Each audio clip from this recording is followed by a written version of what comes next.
Straight arm. Oh, what a move. If you're cornered and you have the long distance weapon, you better shorten it pretty damn quick. Or at least have some sort of adjustment there. Because once you can get inside of a long distance weapon, you got the advantage. Punching guys upstairs. That's hard to do. Only him and Joe Biden can fall upstairs. Hey guys, RJ Clifford here, back for another episode of Experts React. Again, RJ Clifford, retired MMA fighter. You can hear me on SiriusXM radio as well. Today we're going to look at Sifu, S-I-F-U, and I'm going to try to make as few F-U jokes as possible. Let's get started. All right, right into the action. Oh, jumping flying knee, love it. Take him down, punch, punch, punch. So when you're fighting multiple opponents, you don't want to go to the ground very long, because once you get on top, their homie's going to come by and kick you in the head. So if you're going to get on top, get your damage done and get out of there. Also, when you're taking on multiple opponents, it's generally the big, flashy, powerful moves is what you're going for, because you don't have time to like get reads on your opponents and set up strikes. You got to deal with all your, these multiple opponents. So come in, big attacks, throw your combination, get out of there, move on to the next guy. Now, one-on-one, you can take your time, right? Do a little grappling, throw him against the wall, and get the hell out of there. Now he's in the club. Great name for a club. Where are you going? The club. Beat up the guy. Nope, don't have to charge a cover. You beat up the guy taking tickets. And running on to the next guy. So in real life, after you just beat up 10 guys, I would need like 20 minutes to recover. I'd be so tired. Not this guy. He's in shape. Punch to the body, punch to the head, move on to the next guy. Bam, bam, bam. Oh, ate a Superman punch. See, now you're cornered. Now you're cornered with two guys on you. Now you got to fight your way out of there. Got to make sure everyone's in front of you and you don't get cornered when you're fighting multiple opponents. When you're fighting a guy on the ground, get your punches in and get up before his buddy hits you in the head. Head, spin around, miss the kick. See, he missed that big kick, and so it cost him because he got countered. That's the downfall of big strikes. Kick them while they're down, knee on belly, and punch. Don't help them up, though.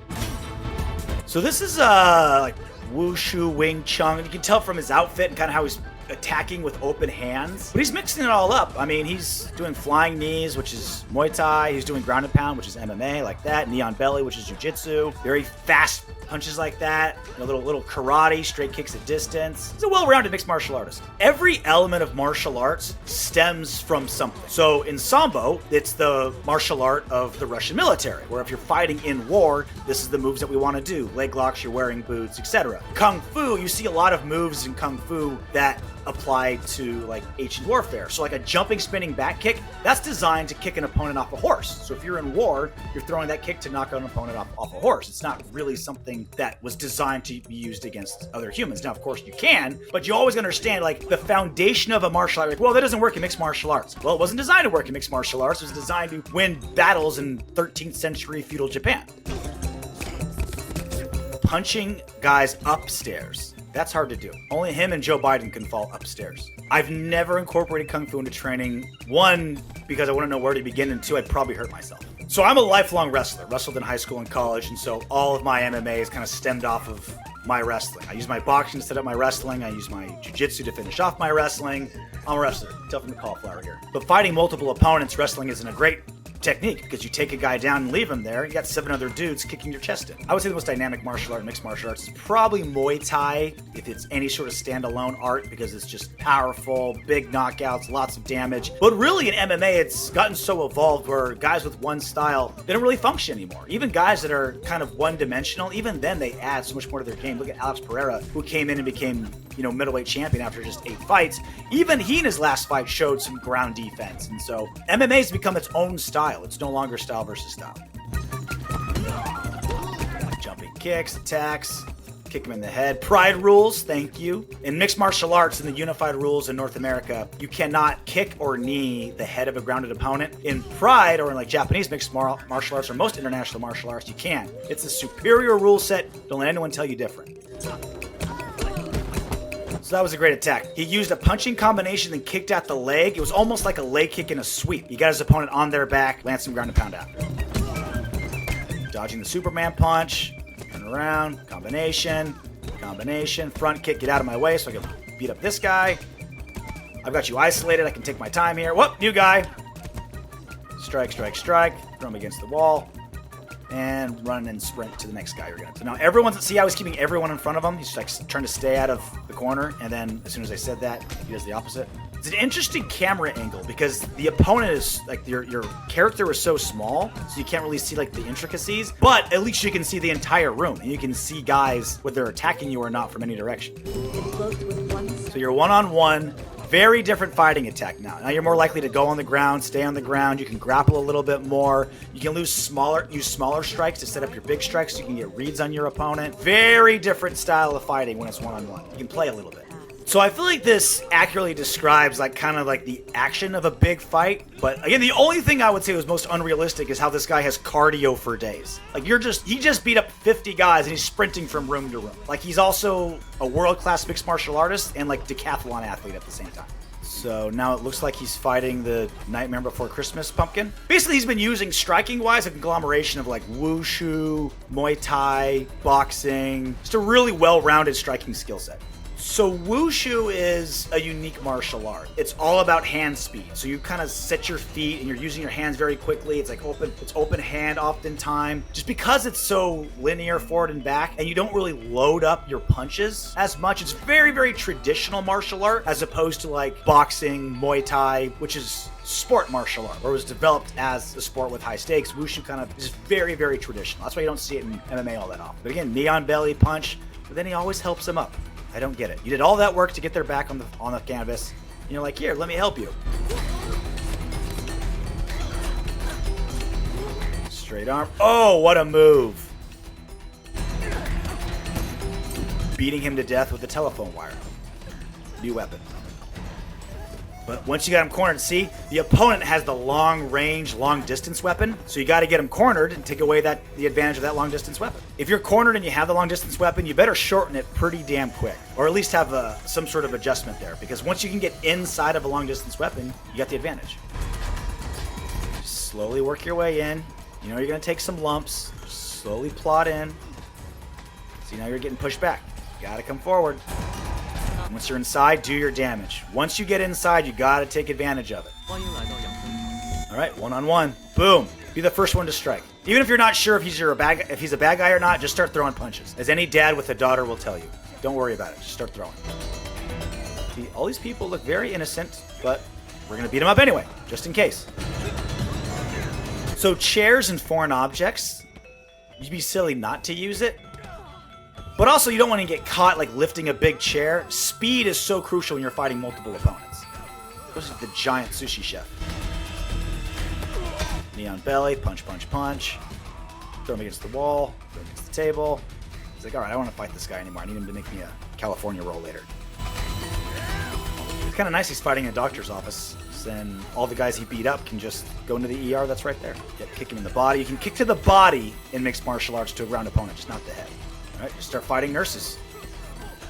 To the gut, combination, get him in the corner, and jump out the window. Naturally. Jumping out of a window. A lot of points for surprise attack, but you're probably going to need some stitches. Throw them to the ground, kick them when they're down. The phrase kicking them while they're down has like a negative connotation, but in street fighting, you need to do that. Alright, you're going to start beating up girls again. Alright. Oh! Bash their head against the desk. Down, knee on belly, punch, punch, punch, help him up. Oh. So the graphics here look a lot older. It feels simple, right? It feels like an old school video game. When you're fighting really big guys, you want to stick and move. You don't want them to get your paws on you, but if you can get them down on the floor, it's harder for them to get up. And you can do a lot of damage when they're on their back. He does a lot of good takedowns because he does like little foot sweeps and trips. So if you're fighting multiple opponents, you're not going to want to like blast double leg them because you're committing to that move too much when there's other guys fighting you. But if you can get little foot sweeps and little trips, one, it takes like 2.5 calories to execute. You're not going to get tired. Also, if you don't succeed in getting that takedown, you're not stuck in a disadvantageous position. You just tried it, missed it, move on. Block the big punch, going with your own. Knee. Kick them while they're down. Eat the combination, but you got to counter right away. Body, body, head. Yeah, he's coming in with like a straight shot to the body, and that gets your opponent buckled over, which opens up the uppercuts. Knees, kicks. So you don't want to be taking punches either. You either got to block or get out of the way. And it also depends what they're throwing. Like if they're throwing a lot of speedy combinations but not a lot of power, you're going to want to block a little bit more. If they're throwing big, powerful, loopy shots, or even if you block, you're going to get hurt, you're going to want to get out of the way. Body, knee, spinning back kick, ground and pound, knee on belly. A lot of body work. Really good body work. You can get away with that when you're fighting one-on-one because it takes the gas out of your opponent. Body shots, they just wear on you and they add up and they add up and they add up and your organs start shutting down. This guy's gonna be peeing blood for a week. Yeah, fighting in the rain, not optimal. Probably cold, miserable. You get water in your eyes. And if the guy doesn't beat you up, you're right. And if the guy doesn't beat you up, you leave with pneumonia. Nobody wins. So now our guy's playing a little rope-a-dope. He's letting the guy come to him and then counter.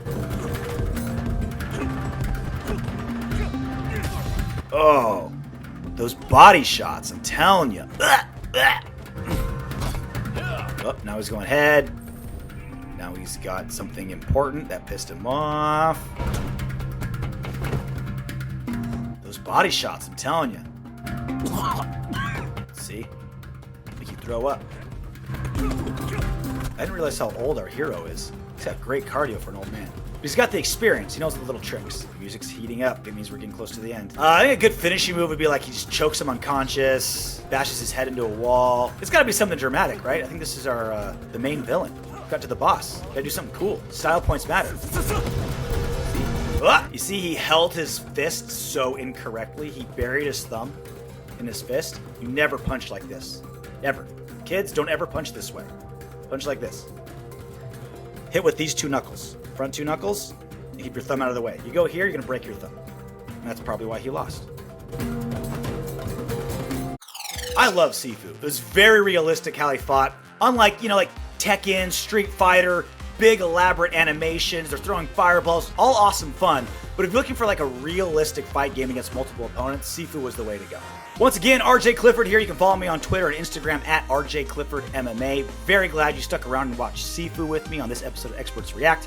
Also, make sure you follow Experts React on Facebook and YouTube. Until next time, later.